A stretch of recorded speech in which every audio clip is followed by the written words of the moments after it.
Hai, आङो दा कपिली दैमानि नावघाटसिम फैदो नाव बारनानै आङो शिलंसिम थांगोन दा नावघाटखौ मोनफैबाय आरो ना थाबाय थाबाय फैनो गोनां जादों बिराद गोजान ओमफ्राय नै कपिली दैमाया थांनोसै शिलंसिम गोजौसिम थांनांगोन आं दा गारि हमनो थाखाय सुमु 500 लागोन होननाय खोनादों आरो ना बे सानिफ्राय शिलंसिम हाब्रु अबस्था गैला नाय सेस नावघाटसिम फैगासिनो आङो बै खाथियावनो नावघाट दङ बेनिफ्राय बे नुहुरनाया बे आइलेन्ड माने दै बुरजा जाबाथाय बे माबा जाना थायो आरो ना मा बुङो आइलेन्ड बायदि जायो आरो ना दा आइलेन्ड दाबो दै गैया अब्लाबो आइलेन्ड आरो ना बे कपिली दैमानि गेजेरावनो नावखौ बारनोसै नाव बारबाथाय 50 थाखा लागोन बेनिफ्राय टुरिस्ट प्लेस बानायगासिनो बे माबाखौ मा बुङो कपिली दैमाखौ आरो ना सिगाङाव हटेल बानायगासिनो रेस्टुरेन्ट बानायगासिनो आरो मटरजों खारग्रा नावफोरखौ लाबोगासिनो माने लासै लासै डेभेलप खालामगासिनो आरो ना उनाव बोसोरसेसो उनाव बरिया जागोन नायनो नावखौ बारनोसै ना दा फुंनि 6ता जादो नेक्स्ट डे बे भिडिअआ मैयानिया बे मैया थिखांदोंमोन दा नैबे नेक्स्ट डे मर्निं 6 AM दा बर्थमान आं हारसिंल' बे कपिली दैमायाव नावघाटआव जिरायना दङ थांनोसै दा दसे उनाव मानसि फुल जाबाथाय हाफोरा माबायदि गावना दंजोबो नाय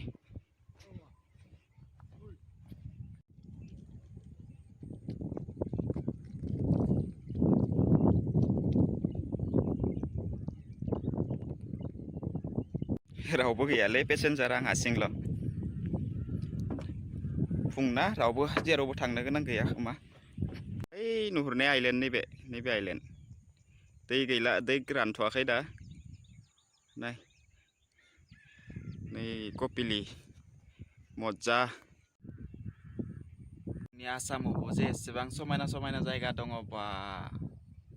बेयाव फैनानै आङो गोजोननाय मोनदों आरो ना गोसोखौ जि बरिया सान्ति पिसफुल प्लेस आरो ना बरियाथार जायगाया ओमफ्राय दैयाबो जि क्लिन माने कइन फैसा गोलैबाबो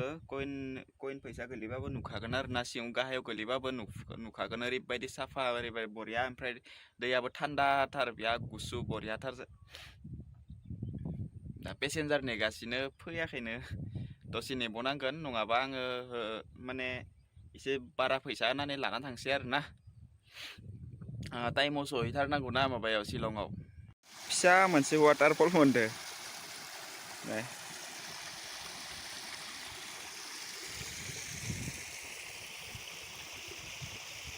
नाव बारबाय आङो दा बर्थमान ओमफ्राय सायाव थांसै बे आं मेङोलै वा डेन्जार गोजौ खेबसे नायबावदो कपिली दैमाखौ बाय होनाय टाइम फैबाय आङो दा गोजौआव शिलंसिम थांनाय डाइरेक्ट गारि मोनगोन ना मोना टेनसन नांगासिनो र' 7ता जाबाय बे गाहायाव बुंदों मानसिफोरा शिलंनि गारिफोरा थांजोब्बाय होननानै ससे माने एसे बेलेग गारि जे हमै थांनांगोन बायदि मोनबाय थादों आङो नायनोसै एसे थाब थाबायलांसै 3-4 किल'मिटारसो थाबायबावनांगोन बे लामाथिं गोजौआव ट्रेक खालामसै 4 किल'मिटारसो आं दा मेघालय साइडआव दोङो दहाय नावघाटआ बे बर्डार आरो ना मेघालय आरो जोंनि आसामनि आं ओइ साइडथिं थानाया बे डिमा हासाव नैथिं मेघालया मोननै साइडथिंबो मोजांथार ना सिंथिंनिफ्राय फैदोंमोन आङो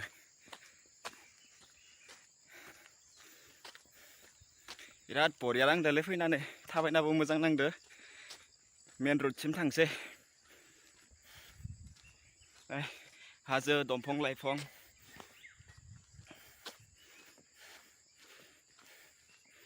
बा हांफोरा बिया गोलाव जादों हाजोना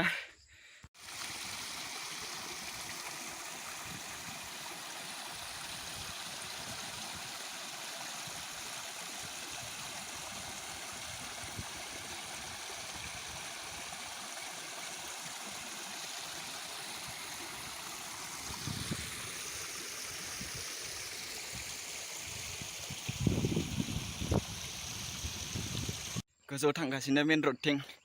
बे साइडथिं मोनसिगोन बारा गोबाव गैला हाजोआव थाबायनाय इन्टारेस्टआनो बेलेगखाना बिसोरो पाइन दंफां सरल दंफां बुङो बिराद समायना नाङो बे दंफांखौ हाजोआव जायो आरोना बे शिलंआव बांसिन नुनो मोनो बिसोरो पाइन दंफां ओइनो बिसोरो जि मजा नाङो आं गायनो लुगैदोंमोन नाथाय जोंनि ओजा वेदाराव मिलायनाय नङाना थान्दा जायगा नांगौ बिसोरनो बे दंफांनो सरल दंफांबो बुङो पाइन दंफांबो बुङो जि बुङो आरोना पुरा हाजो गेजेर गेजेर थांगासिनो लामाया जि बरिया आगोल बायनाय लामामोननो दा पाका लामा बानायना होदो बिथिं कपिलियाव थांनाय पिकनिक जानो थाखाय बरिया बानायना होदो आरोना जाहाथे टुरिस्टफोरा खस्थ' जाया रावबो गैया आं हारसिं स्रि स्राय मानसि सासे गैया न'खरबो गैया सब हाजो गोजा आरो पाइन दंफांनि बागान गोजा गोलोमबायलै बा जायगायाथ' थान्दा नाथाय हाजोना हाजो गाखोबाथाय मेङो नै बेनो पाइन दंफाङा नै सरल दंफाङा नै बिलाइया बिदि बरिया नाङो बिराद स्र' स्र' सिदा सिदा देरखायो आरो जोंथिंबो सरकारि न'फोराव सिगां होयोमोननो माने सरकारि न' फैबाथाय बाटामफोरखौ पाइन दंफांनि होयो होननाया बे दंफांनिनो बे पाइन दंफांनिनो बे हिल्स एरियायाव जायो आरोना बे दंफाङा ए मोनथारबाय मेन रडखौ लामाखौ जि बरिया बानायदोलै नाय पाइन दंफां आं बे साइडनिफ्राय फैदोंमोन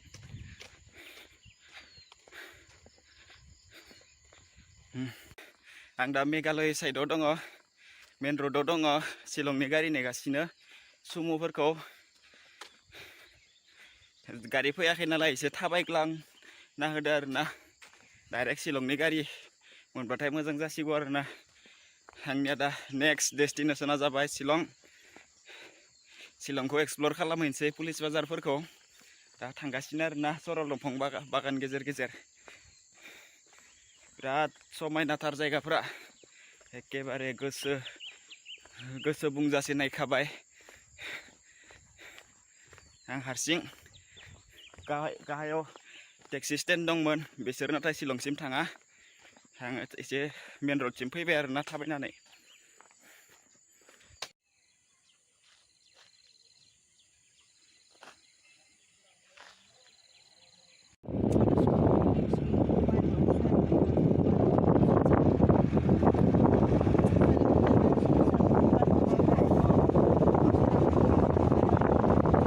आं दा मोगथाङाव नायनानै जिबायदि फिल खालामदों गोसोखौ नोंथांमोना फैबासो फिल खालामनो हागोन भिडिअ नायनानै बारा फिल खालामनो हानाय नङा ओरैबायदि मोजां नाङोना गोसोखौ समायना जायगा दा हानि लामा मोनलायबाय थांगासिनो आरो मोनसे खोथा नोंथांमोना जुदि शिलंआव फैयो जायखिजाया voter ID pan card Aadhaar card जायखिजाया मोनसे अरिजिनेल डकुमेन्टस लाबोबानो जाबाय टोल गेट खाथियाव पुलिसफोरा चेक खालामो नङाबा एन्ट्रि होनाय नङा भेक्सिन कागज लाना फै जायखिजाया मोनसे डकुमेन्टस गभर्नमेन्टनि लाना फैबानो जाबाय बावगारथारनाङा जेरक्स कपिबाबो लाना फै नङाबा पुलिसफोरा मेघालयनि पुलिसफोरा बिराद डिस्टार्ब होयो लामायाहाय उनथिं माबायदि नैखिनाव पाका बनायगोन ससे जाबाय पाका बिराद गोलोमबायलै दै लोंनांगोन सिगाङाव थांनानै पाइन दंफांखौ लानांगोन र' गायनो फुलि जाबाबो जायाबाबो ओरैनो लांना नायनोसै 8 माइल जानानै आं शिलं थांगोन दा दिनैनि भिडिअखौ बेखिनियावनो फोजोबनोसै भिडिअखौ जुदि नायनानै मोजां मोनदोंब्ला भिडिअखौ लाइक खालाम शेयार खालाम आरो चेनेलखौ साबस्क्राइब खालाम बाय